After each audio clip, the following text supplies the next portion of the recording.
L'avant-dernier rendez-vous de la Coupe Caterham 420R 2022 avait eu lieu ici en Italie, dans le Temple de la Vitesse à Monza.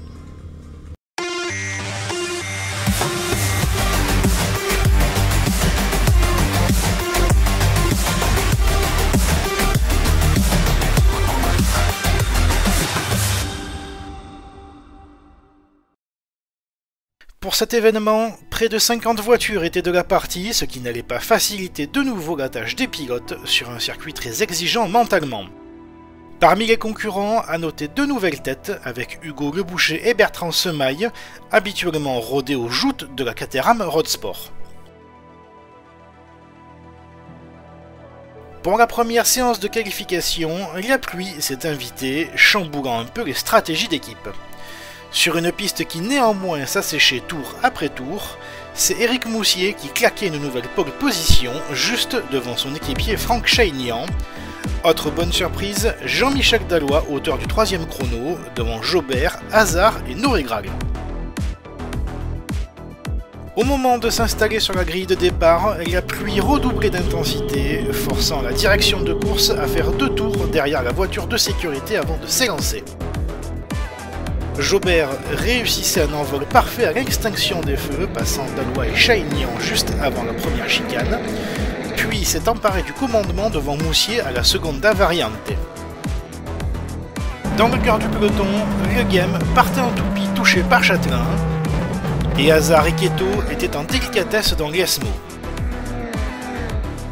La Coupe Caterham 420R restait fidèle à son ADN, à savoir rouler par paquet qu'il fasse beau ou mauvais, mais la pluie rendait les conditions vraiment difficiles pour tous les pilotes. Il ne fallait pas attendre longtemps pour voir le premier incident de course, Noregrag venant percuter son équipier Verlaine à l'amorce du deuxième tour. Le drapeau jaune et la voiture de sécurité étaient de sortie, le temps d'évacuer la voiture numéro 24, mais aussi celle de Laurent Boutrin, sorti dans l'ESMO et piégé dans les graviers. À la relance, Jobert réussissait son envol tandis que Moussier devait déjà tenter de résister à la pression de Forzano, mais devait céder à la première chicane. Ce dernier avait désormais le champ libre pour tenter de raccrocher la locomotive Jobert, mais le phénomène d'aspiration étant important ici, il se faisait recoller dans la ligne droite des stands par un groupe de poursuivants, dans lequel Franck Chaignan, en difficulté dans la zone de freinage, partait en aquaplaning et venait taper le représentant Palmyre, malgré tous les efforts pour éviter le contact. Le drapeau jaune et la voiture de sécurité étaient de nouveau actifs et Jobert avait une nouvelle fois tout à refaire. Au restart, le pilote Palmyre était chassé cette fois-ci par Tristan Clé. Le Viking de la Coupe Caterham, parti depuis la 19e place, était lui-même chassé par Bastien Gassin, parti d'encore plus loin, depuis la 31e position. Une remontée digne de Mario Kart pour le pilote du CDF Racing. Ce dernier prenait rapidement la seconde place au pilote du team CCF et tentait de partir à la chasse à Mathis Jobert. Les conditions restaient vraiment délicates, en témoignent ces figures de Jérémy Hazard ou d'Olivier Loy.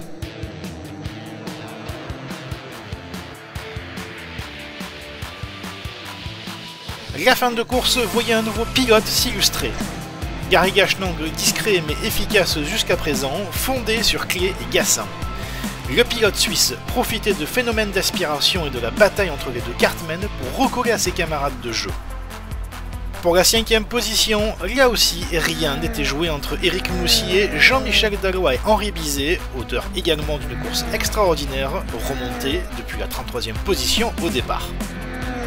Si Jobert dominait toujours de la tête et des épaules, un incident dans l'avant-dernier tour entre Henri Bizet et Eric Moussier à l'amorce de la parabolique voyait l'apparition du drapeau rouge et signait la fin prématurée de la course. Il anéantissait aussi tous les espoirs de podium pour Gary Gachenang qui venait juste de passer second, le classement final étant pris au tour précédent l'arrêt de la course. Mathis Jobert était un vainqueur sans contestation, Bastien Gassin prenait la seconde place devant Tristan Clé, auteur de son premier podium de la saison.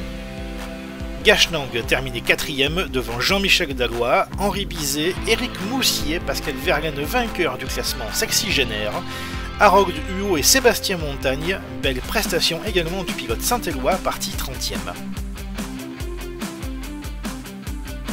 La seconde séance qualificative se déroulait dans de meilleures conditions climatiques. Sous un ciel qui restait menaçant, les pilotes ont bénéficié d'une piste sèche et ont pu exploiter pleinement le potentiel de leur machine. Jobert réalisait un excellent chrono le plaçant en pole position, devant Franck Chaignan, Henri Bizet, Bruno Noregral, Pascal Verlaine et David Leghem.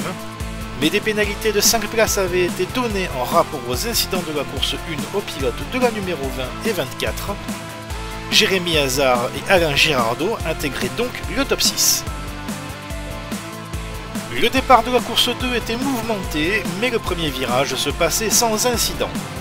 Jobert gardait l'avantage sur Bizet, Verlaine ou encore Gachenang. Les pilotes Palmyre étaient à la fête en ce début de course. Les conditions de piste étant sèches, les pilotes pouvaient se lâcher et on pouvait sentir la tension en tribune. Mais à la fin du premier tiers de course, le drapeau rouge était agité. Un incident entre Bertrand Semaille et Olivier Loy avait eu lieu juste avant l'enchaînement d'Ascari. Si les deux pilotes ont eu plus de peur que de mal, les commissaires ont pris le temps de bien nettoyer la piste. Après plusieurs minutes d'attente, les pilotes étaient libérés, mais derrière la voiture de sécurité. De rapides tours d'inspection et la meute était de nouveau lâchée, emmenée par Henri Bizet. Mais pas pour longtemps, un nouvel incident impliquant Leghem, Verlaine et Chaignan devait de nouveau faire intervenir le safety car. Là aussi, plus de peur que de mal pour les pilotes malgré l'impressionnant crash. Seul Pascal Verlaine pouvait continuer. Tout allait se jouer sur un tour. Jobert emmenait Gachenang et Hazard dans son sillage à la première chicane, mais le jeu des aspirations allait de nouveau faire chambouler le classement final. Sous le damier, Jobert gagnait cette course 2 devant un excellent Jérémy Hazard et Bruno Noregral. Gary Gachenang était de nouveau 4ème devant Bizet, Clé, Verlaine vainqueur du classement sexygénaire, Gassin, Jean-Michel Dallois et Olivier Forzano. Après ces deux nouvelles victoires, Mathis Jobert est le nouveau champion de la Coupe Caterham 420R. Le jeune pilote des Bouches-du-Rhône a réalisé une saison quasi parfaite avec 10 victoires à un meeting de la fin du championnat. Après le titre glané en Road Sport en 2021, Mathis triomphe de nouveau avec brio en Coupe Caterham. Pour le podium final, tout reste à jouer entre Gassin, Leghem et Bizet. Dans moins de 3 semaines aura lieu la grande finale de la Coupe Caterham sur le pôle mécanique d'Alès, l'occasion pour tous les pilotes et équipes de faire la fête en piste et en dehors pour le dernier rendez-vous de la saison. Retrouvez toutes les infos sur notre site www.caterham.fr et restez connectés à l'actualité de la Coupe Caterham sur notre page Facebook et notre chaîne YouTube. Salut à tous!